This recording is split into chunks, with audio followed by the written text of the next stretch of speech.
Somebody needs to genuinely check up on Ariana Grande because what on earth is going on? No, this picture floating around your feed is not edited whatsoever. This is Ariana Grande kicking off her Eternal Sunshine tour in Oakland, and the internet has officially entered a state of collective panic. As a fan, I'm not going to sit here and pretend like we don't see it.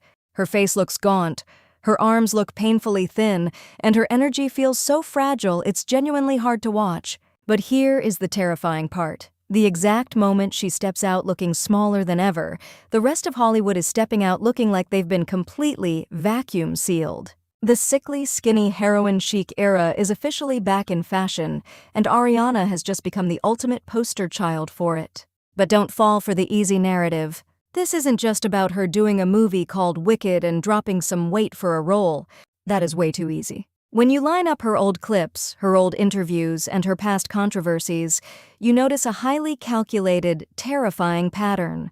Every few years, Ariana doesn't just change her style, she completely unzips her skin and steps into an entirely new human being.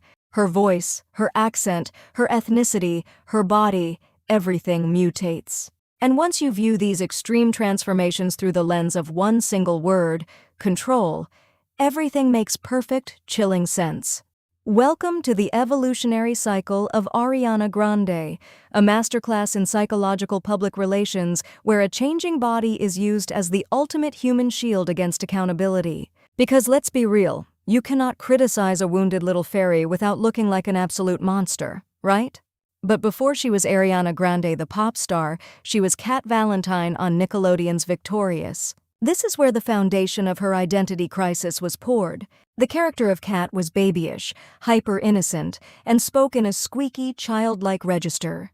Nickelodeon executives had her doing things on that show that, looking back now with full context, were absolutely unhinged. We're talking massive, thinly veiled adult innuendos fed to a teenager. Ariana had zero agency over that. She didn't write the scenes.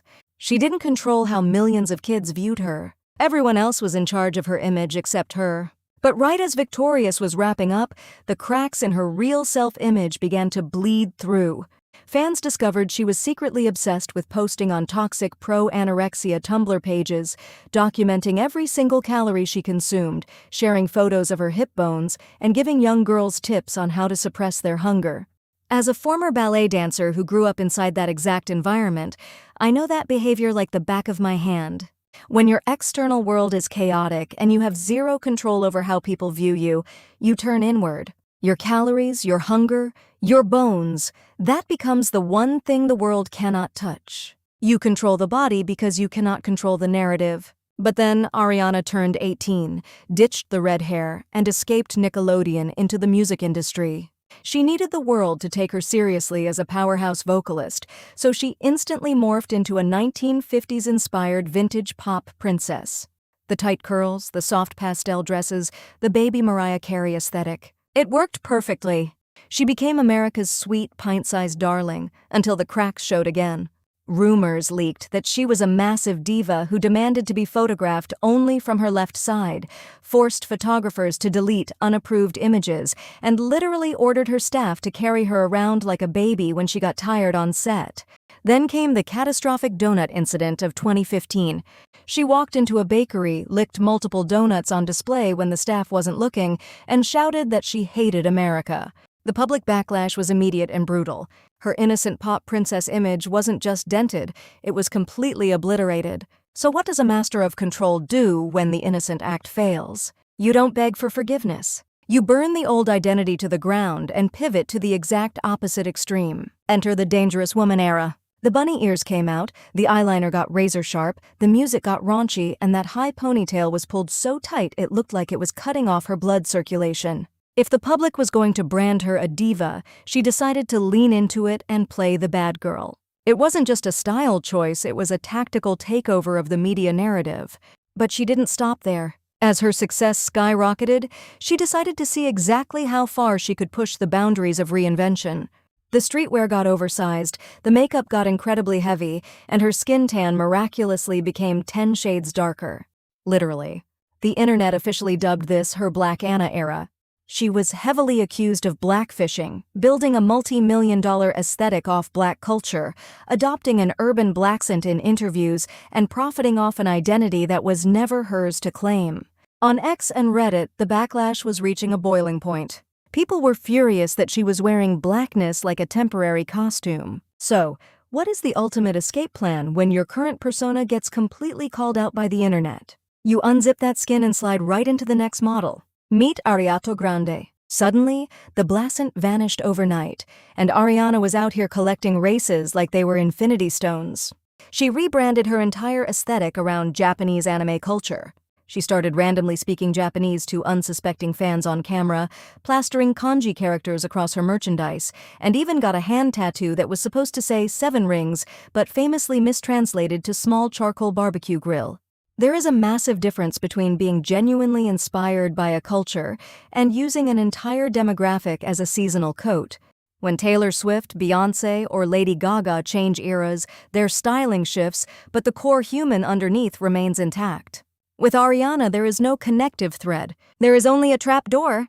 Every time a specific persona faces a massive PR crisis or hits a dead end, she drops through the trap door and emerges on the other side looking completely unrecognizable. And then came the movie Wicked, the exact moment where she completely lost her baseline reality. Ariana landed the role of Glinda the Good Witch, a character she openly admitted had been her dream role since childhood. But she didn't just play Glinda.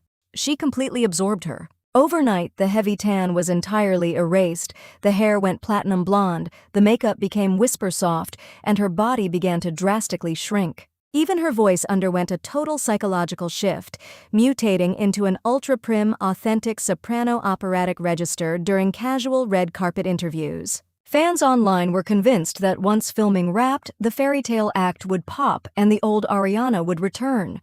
Except she didn't. She drifted even deeper into this fragile, ghostly aesthetic. Because if you line up the macro history of her life, a pattern emerges. Every new version of Ariana arrives exactly when her real life becomes too messy to handle. Let's look at the absolute loss of control she experienced in her personal life. In 2017, a horrific terrorist attack at her Manchester concert took the lives of 22 innocent people.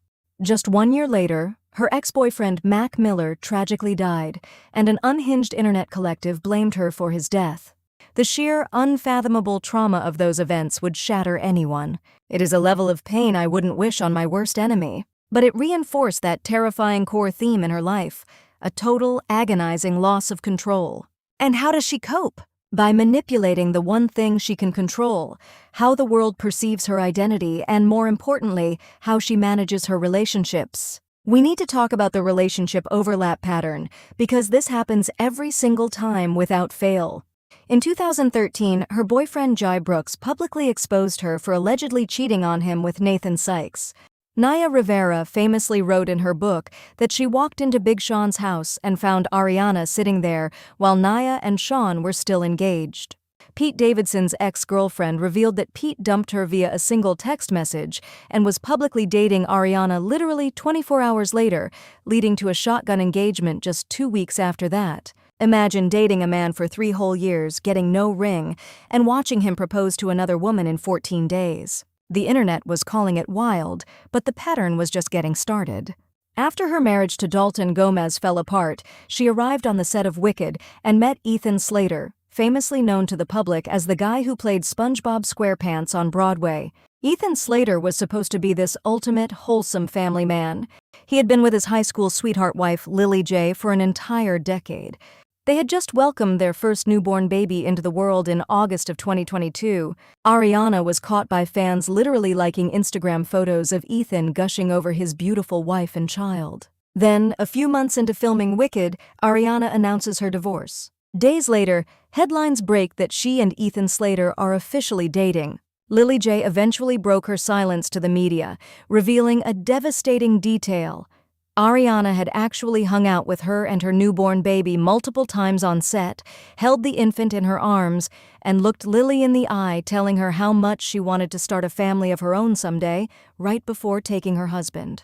Yes, the primary blame falls on the man who broke his vows, obviously. But the internet completely stopped coddling Ariana when they remembered she literally wrote a song titled, "Break Up With Your Girlfriend, I'm Bored." She has a documented history of running this exact play. Why? Because being the other woman geographical proximity gives an individual with a profoundly weak sense of self-image a twisted, addictive hit of validation. You aren't the woman being abandoned. You are the woman a man destroys his entire decade-long family for. That is the ultimate illusion of power. But the backlash from the Ethan Slater scandal was massive. The public was calling her a homewrecker, selfish, fake, and predatory. The narrative was completely spinning out of her grasp. And this is exactly where the Glinda persona and her extreme physical shrinking became her ultimate defense mechanism. Glinda is pretty, dainty, popular, and deeply insecure underneath her perfect pink bubble. It was the safest psychological bunker for Ariana to hide inside. She paired the soft Glinda voice with an entire tour aesthetic centered around professional ballet wear, leg warmers, tutus, delicate bows. But anyone who grew up in the elite ballet world knows the dark side of that aesthetic. Ballet is not just pink silk. It is mandatory weigh-ins, obsessive body checking, and the worship of extreme, fragile thinness. When Ariana steps onto that stage looking the smallest she has ever looked in her entire life, surrounded by a ballet aesthetic that glorifies starvation, it is not an accident. It is entirely intentional. By presenting herself as this tiny, ethereal, breakable flower, she builds an impenetrable wall against public accountability. If you criticize her past behavior or bring up the wreckage of Ethan Slater's family, her fan base immediately swarms, claiming you are attacking a helpless, wounded little girl. If you voice genuine medical concern about her visible bones, you are branded a toxic body shamer. It is an incredibly convenient, tactical shield. The soft voice, the baby waddle on the red carpet, the energy of a helpless toddler. During the Wicked press tour, she and her co-star Cynthia Erivo developed this deeply codependent dynamic that left audiences completely baffled. They refused to let go of each other in a single interview clip, practically sitting on top of one another, weeping hysterically over things that made zero sense, like a reporter mentioning the lyrics to Defying Gravity. When a human being drops an extreme amount of weight in a short window of time, their emotional regulation completely vanishes. Your brain enters literal survival mode. You cry at random stimuli, you become pathologically attached to anyone near you for safety, and your maturity regresses. Why is a 32-year-old grown woman waddling like a 5-year-old child? There is a viral clip where an interviewer goes to shake Ariana's hand, and Cynthia physically steps in to shield her, as if a basic handshake would shatter her bones. And Ariana completely leans into it, clinging to Cynthia like she's a balloon about to float away. It's treated like a massive, hilarious meme on TikTok, but it is deeply concerning. She is out here posting photos of herself stuffed inside a tiny guitar case like a fragile doll. Her behind-the-scenes tour content prominently features her backstage areas completely surrounded by massive bags of sugar-free gum. This is not some innocent, quirky aesthetic. This is a grown woman with one of the most powerful platforms on earth displaying classic textbook signs of a toxic relationship with her body, all while looking her impressionable audience in the eyes and telling them it's the healthiest she's ever been. That is the definition of gaslighting.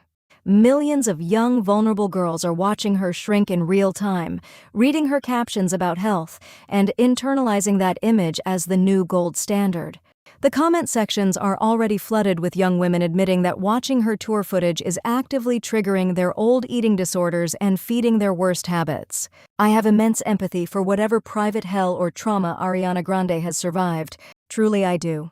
But an individual can be profoundly struggling and still be held completely responsible for the toxic imagery they choose to market to the public. Being tiny does not erase a history of calculated PR rebrands, and looking fragile does not make a person innocent. It's time we stop pretending this is normal, because the culture we are creating by staying silent is terrifying.